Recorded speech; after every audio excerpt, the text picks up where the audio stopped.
شروع اللہ کے نام سے جو بڑا مہربان نہایت رحم والا ہے۔ مومنو، کسی بات کے جواب میں خدا اور اس کے رسول سے پہلے نہ بول اٹھا کرو، اور خدا سے ڈرتے رہو، بے شک خدا سنتا جانتا ہے۔ اے اہل ایمان، اپنی آوازیں پیغمبر کی آواز سے اونچی نہ کرو، اور جس طرح آپس میں ایک دوسرے سے زور سے بولتے ہو اس طرح ان کے روبرو زور سے نہ بولا کرو، ایسا نہ ہو کہ تمہارے اعمال ضائع ہو جائیں اور تم کو خبر بھی نہ ہو۔ جو لوگ پیغمبر خدا کے سامنے دبی آواز سے بولتے ہیں، خدا نے ان کے دل تقوی کے لیے آزما لیے ہیں، ان کے لیے بخشش اور اجر عظیم ہے۔ جو لوگ تم کو حجروں کے باہر سے آواز دیتے ہیں ان میں اکثر بے عقل ہیں، اور اگر وہ صبر کیے رہتے یہاں تک کہ تم خود نکل کر ان کے پاس آتے تو یہ ان کے لیے بہتر تھا، اور خدا تو بخشنے والا مہربان ہے۔ مومنو، اگر کوئی بد کردار تمہارے پاس کوئی خبر لے کر آئے تو خوب تحقیق کر لیا کرو، مبادا کہ کسی قوم کو نادانی سے نقصان پہنچا دو، پھر تم کو اپنے کیے پر نادم ہونا پڑے۔ اور جان رکھو کہ تم میں خدا کے پیغمبر ہیں، اگر بہت سی باتوں میں وہ تمہارا کہا مان لیا کریں تو تم مشکل میں پڑ جاؤ، لیکن خدا نے تم کو ایمان عزیز بنا دیا اور اس کو تمہارے دلوں میں سجا دیا، اور کفر اور گناہ اور نافرمانی سے تم کو بیزار کر دیا۔ یہی لوگ راہ ہدایت پر ہیں، یعنی خدا کے فضل اور احسان سے، اور خدا جاننے والا اور حکمت والا ہے۔ اور اگر مومنوں میں سے کوئی دو فریق آپس میں لڑ پڑیں تو ان میں صلح کرا دو، اور اگر ایک فریق دوسرے پر زیادتی کرے تو زیادتی کرنے والے سے لڑو، یہاں تک کہ وہ خدا کے حکم کی طرف رجوع لائے۔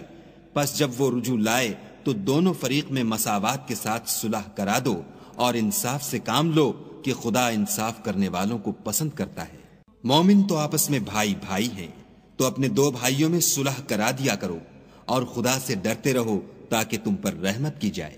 مومنو، کوئی قوم کسی قوم سے تمسخر نہ کرے، ممکن ہے کہ وہ لوگ ان سے بہتر ہوں، اور نہ عورتیں عورتوں سے تمسخر کریں، ممکن ہے کہ وہ ان سے اچھی ہوں۔ اور اپنے مومن بھائی کو عیب نہ لگاؤ، اور نہ ایک دوسرے کا برا نام رکھو۔ ایمان لانے کے بعد برا نام رکھنا گناہ ہے، اور جو توبہ نہ کریں وہ ظالم ہیں۔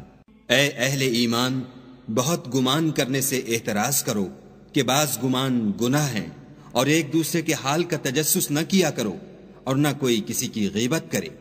کیا تم میں سے کوئی اس بات کو پسند کرے گا کہ اپنے مرے ہوئے بھائی کا گوشت کھائے؟ اس سے تو تم ضرور نفرت کرو گے، تو غیبت نہ کرو، اور خدا کا ڈر رکھو، بے شک خدا توبہ قبول کرنے والا مہربان ہے۔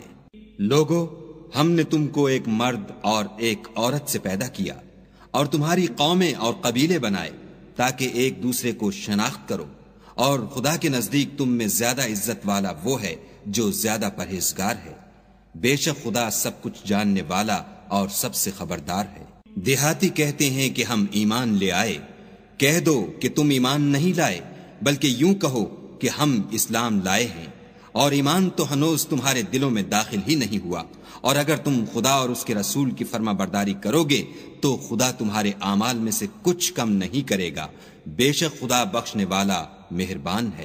مومن تو وہ ہیں جو خدا اور اس کے رسول پر ایمان لائے، پھر شک میں نہ پڑے، اور خدا کی راہ میں جان اور مال سے لڑے، یہی لوگ ایمان کے سچے ہیں۔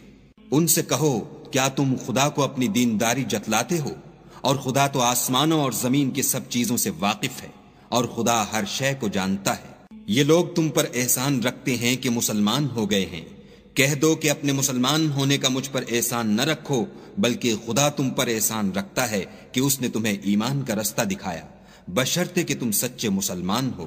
بے شک خدا آسمانوں اور زمین کی پوشیدہ باتوں کو جانتا ہے، اور جو کچھ تم کرتے ہو اسے دیکھتا ہے۔